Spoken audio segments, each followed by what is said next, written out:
Hello दोस्तों, aspirants कैसे हैं आप लोग। आज हमारा एक नया वीडियो सीरीज शुरू हो रहा है जो यूपीएससी सीसेट पेपर को स्पेशली डील करता है। पिछले 6 सालों के पेपर को मैंने स्टडी किया, उनको कैटेगराइज किया है डिफरेंट सेक्शन में।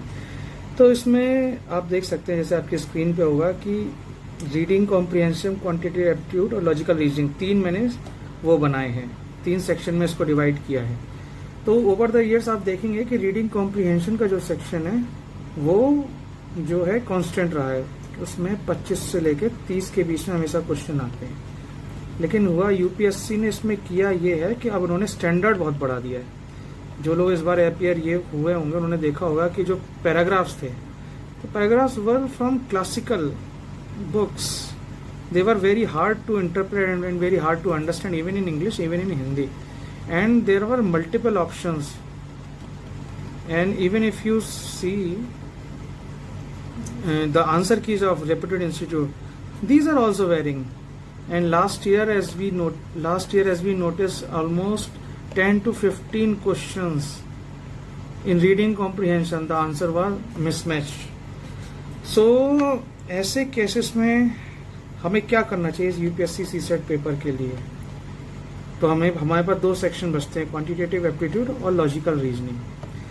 क्वांटिटेटिव एप्टीट्यूड से जो लोग इंजीनियरिंग बैकग्राउंड या फिर साइंस बैकग्राउंड से नहीं आते हैं वो इस चीज़ को ऐसे एलियन थिंग मांग के छोड़ देते हैं।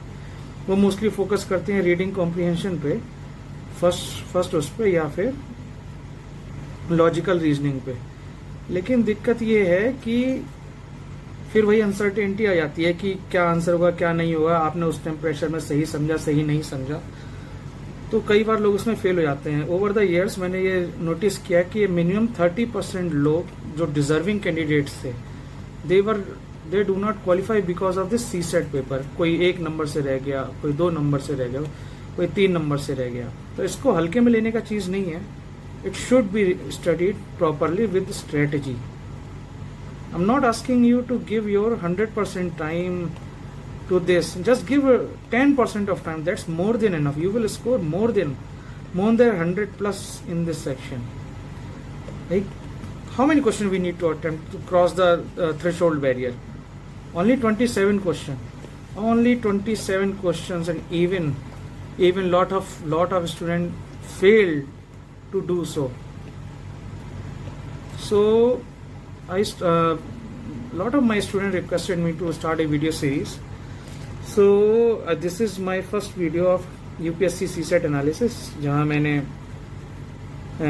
सेक्शन वाइज भी किया है, ग्राफ वाइज भी आपको समझाने की कोशिश की है। ये इसलिए है कि आपकी स्ट्रेटजी क्या होना चाहिए जब आप एग्जाम में जाएं, तो आपकी स्ट्रेटजी क्या होनी चाहिए और कैसे आपको अटेम्प्ट करना है। ना तो आपको 100% क्वांटिटेटिव एप्टीट्यूड पे फोकस करना, अगर आप कर पाए बहुत अच्छा। ना आपको 100% रीडिंग कॉम्प्रिहेंशन के भरोसे जाना है, ना आपको 100% लॉजिकल रीजनिंग भरोसे जाना है। क्योंकि कुछ ना कुछ क्वेश्चन ऐसे जरूर देते हैं जहाँ पे आपको मीडियम से एडवांस लेवल तक का आपको नॉलेज होनी चाहिए। तो इसमें हमारा सबसे अच्छा स्ट्रेटजी क्या रहता है? तो मेरा ये मानना है, जो मैंने अपने बाकी स्टूडेंट को ओवर द ईयर्स बताया है थ्रू प्राइवेट ट्यूशंस के थ्रू या फिर प्राइवेट मेंटरिंग के थ्रू, कि it should be mix of strategy. आप थोड़ा क्वांटिटेटिव एप्टीट्यूड करिए, जहाँ पे बेसिक से मीडियम लेवल अटेंड करिए, फिर 10 से 12 क्वेश्चन रीडिंग कॉम्प्रिहेंशन से उठाइए और 4-5 क्वेश्चन आप लॉजिकल रीजनिंग से उठा दिए। कुल मिला के आपका क्वेश्चन इसलिए 35 के अराउंड पहुंचते हैं और आप बहुत आराम से आप उस थ्रेशोल्ड को क्लियर कर लेंगे।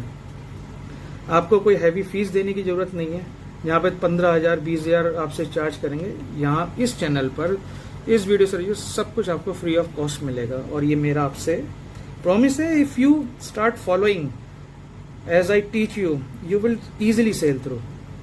There is no doubt in it and nothing, I will not charge anything from it. Just subscribe and like my channel. तो अब थोड़ा काम की बात कर लेते हैं, चैनल प्रमोशन हो गया। तो यहाँ पे देखिए, ये बार ग्राफ मैंने इसलिए दिए जिससे आपको विजुअलाइजेशन में आसानी हो। 2021, 2020, 2019, 2018 से लेकर 2015 तक का मैंने स्टडी किया है। यहाँ पे आपने देखा होगा ये जो बीच और मिड बार है, ये है क्वांटिटेटिव एप्टीट्यूड का। ये क्वांटिटेटिव एप्टीट्यूड ने एक्सपोनेंशियल जंप किया है, यानी आने वाले टाइम में हमें और ज़्यादा अच्छे क्वेश्चन देखने को मिलेंगे।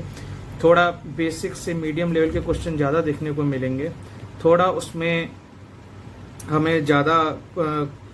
हमें थोड़े फॉर्मूले लगाने पड़ेंगे, पर उससे ज़्यादा वो ऊपर नहीं जाएंगे मीडियम लेवल से, क्योंकि ऑफ कोर्स यूपीएससी वो आपका एप्टीट्यूड चेक करना चाहता है, प्रेजेंस ऑफ माइंड चेक करना चाहता है। अगर आपने पेपर को सही से स्टडी किया होगा तो कई सारे क्वेश्चन क्वांटिटी एप्टीट्यूड में ऐसे थे जहाँ पे आप ऑप्शन के थ्रू एलिमिनेट करके कर सकते थे। तो इस ग्राफ को देखते हैं तो हमारे पास दो सेक्शन सबसे ज़्यादा इंपॉर्टेंट रहते हैं, जहाँ पे हम क्वांट के ऊपर फोकस करेंगे सबसे ज़्यादा। उसमें मैं आपको ट्रिक्स बताऊंगा, आपको क्वेश्चन पढ़ना बताऊंगा, आपको स्ट्रेटेजी दूंगा कि कैसे किसी पर्टिकुलर क्वेश्चन को अटेम्प्ट करना है। जो आपका पहले 10 से 12 मिनट में क्वेश्चन सॉल्व होता था, वो मेरे ट्रिक के थ्रू हार्डली 1 मिनट में सॉल्व होगा। और ये इसलिए बोल पा रहा हूँ क्योंकि जब मैंने लोगों को मेंटरिंग किया, उन्होंने ऐसा किया है। They have successfully scored from earlier they used to score 50 to 60 score, now they at least score minimum 100। That's how. इसलिए मैं आपको ये बोल रहा हूँ कि जस्ट फॉलो करिए गाइडलाइंस को, अलग से टाइम देने की जरूरत नहीं है, अलग से टाइम निकालने की जरूरत नहीं है। बस वीडियो देखिए, थोड़ा सा प्रैक्टिस कीजिए, प्रैक्टिस सेट भी मैं आपको प्रोवाइड कराऊंगा, उसके बाद आप देख लीजिएगा। अब थोड़ा इन डेप्थ जाते हैं तो 2021 का पेपर एनालिसिस करते हैं। तो इसमें हमने देखा था कि क्वांटिटेटिव एबिलिटी में कई सारे यूपीएससी ने नंबर ऑफ टॉपिक्स उन्होंने टच किए, जिसमें डाटा सफिशिएंसी था, नंबर सिस्टम था, अलजेब्रा भी इवन पूछा था, एवरेज पे पूछा है, प्रॉफिट लॉस पे पूछा है, परसेंटेज पे पूछा है और रेशियो पे पूछा है। तो इसमें आप देखेंगे डेटा, नंबर सिस्टम, एवरेज और प्रॉफिट लॉस, इनका मेजर वो रहा, मेजर कंट्रीब्यूशन रहा। उसके बाद एक दो क्वेश्चन है, ज्योमेट्री का क्वेश्चन था जो बेसिक लेवल के थे, उसमें आपको बहुत ज्यादा एडवांस नॉलेज की जरूरत नहीं है। फिर रीजनिंग में आ जाइए, सिंपल डायरेक्शन क्वेश्चन हमेशा दो आते हैं कि लेफ्ट गया, राइट से फिर लेफ्ट करके पता नहीं कहाँ घुस गया। फिर स्टेटमेंट एंड कंक्लूजन आता है, रैंकिंग। तो इस तरीके से एक आपका सम बनता है ये 80 क्वेश्चंस का। ऑल्दो ये दिखने में बहुत बड़ा लग रहा है, पर ये बहुत छोटे छोटे टॉपिक है। और ऊपर से आपको एक चीज और नोटिस करनी होगी इन क्वेश्चंस में कि एक पर्टिकुलर सेक्शन के ऊपर ही ज्यादा फोकस किया जा रहा है, जहां पे आपकी numerical ability, mathematical ability, thinking power को टेस्ट किया जा रहा है। वो इसलिए किया जा रहा है सिंस 2020 के बाद से आपने जो यूपीएससी का पैटर्न है वो ड्रास्टिकली चेंज हुआ है। वो थोड़ा इकोनॉमिक्स के ऊपर थोड़ा कंसंट्रेट होता है, कंसोलिडेट होता हुआ दिख रहा है। वो इसलिए क्योंकि कोरोना के बाद से मोस्टली इकोनॉमिक स्टैग्नेशन है, रिसेशन है, मार्केट में वॉलेटिलिटी है। तो इस कारण यूपीएससी जो है किसी ना किसी फॉर्म में, चाहे वो पॉलिटी हो, इकोनॉमिक्स हो या करंट अफेयर्स हो, हमेशा जो है वो इकोनॉमिक एक्सपेक्ट को ज्यादा वैरायटी, ज्यादा इम्पोर्टेंस दे रहा है। तो ऑफ कोर्स इसका कुछ रिफ्लेक्शन हमें यूपीएससी सीसेट के पेपर 2 में भी देखने को मिलेगा। तो आप इन चीजों को निगलेक्ट नहीं कर सकते, और आने वाले टाइम में पेपर यूपीएससी सीसेट और टफ होगा। और इसीलिए हमें एक नई स्ट्रेटजी की जरूरत है, एक मिक्स ऑफ स्ट्रेटजी की जरूरत है, जहां पे हम कुछ पार्ट रीजनिंग का करेंगे, कुछ पार्ट क्वांटिटेटिव एप्टीट्यूड का करेंगे और कुछ पार्ट जो है हम रीडिंग कॉम्प्रिहेंशन का करेंगे। इस तरीके से हम इस यूपीएससी सेट पेपर को सॉल्व करेंगे। यहाँ से मेरा यही रहेगा कि हर दिन मैं आपको एक 15 मिनट का वीडियो मैं आपको प्रोवाइड करूंगा, जिसमें आपको कॉन्सेप्ट एक्सप्लेन होगा। फिर एक पर्टिकुलर बुक हम लोग फॉलो करेंगे। शायद आर.एस. अग्रवाल लोग बहुत फॉलो करते हैं, तो आर.एस. अग्रवाल की जो बुक है वो फॉलो करेंगे। उससे मैं आपको प्रॉब्लम करवाऊंगा ट्रिक्स के थ्रू, जहाँ पे आपको मिनिमम 1 मिनट के अंदर आपका प्रॉब्लम हो। उसके बाद मैं आपको क्या कहते हैं प्रैक्टिस सीट भी प्रोवाइड करूंगा। अगर आपका कोई दिक्कत हो आप मुझे मेल कर सकते हैं, आप मुझे कमेंट सेक्शन में पूछ सकते हैं। यहाँ से हम धीरे धीरे अपनी जर्नी स्टार्ट करेंगे। और अभी ये सही दिस टाइम ये सही करने का टाइम है, क्योंकि इस टाइम आपको बहुत ज्यादा लोड नहीं है कि आपको प्रिपेयर ये सब्जेक्ट खत्म करना है। आप 10-15 मिनट देते हुए भी आप अच्छे कॉन्सेप्ट को सीख सकते हैं। आप 1 नहीं 2 बार 3-4 बार प्रैक्टिस कर सकते हैं, जिससे आपकी वो मेमोरी में अच्छी तरीके से इनग्रेंड हो जाए। तो ये थोड़ा पेपर डिस्कशन और बुक का। अब आप देखते हैं कि फॉर एग्जांपल इस यूपीएससी, ये 2022 का क्वेश्चन है, यूपीएससी सीसेट में आया था। अब क्वेश्चन पढ़ते हैं। How many seconds in total are there in X weeks, X days, X hours, X minute and X second. ठीक है, क्वेश्चन सिंपल है, बट कुछ लोगों ने इसलिए छोड़ दिया, कैलकुलेशन बहुत लंबी है। ऑफ कोर्स पहले आपको वीक्स को डेज में बदलना है, फिर डेज को आवर्स में बदलना है, आवर्स को फिर सेकंड में बदलना है, फिर इन सबको ऐड करना है। तो पहले आप वीक्स में करेंगे कि 1 आवर में 3600 सेकंड होते हैं। फिर इससे आप वीक के सेकंड निकालेंगे, फिर इस डेज के सेकंड निकालेंगे, फिर इस आवर्स के सेकंड निकालेंगे, फिर मिनट के निकालेंगे ऐसे।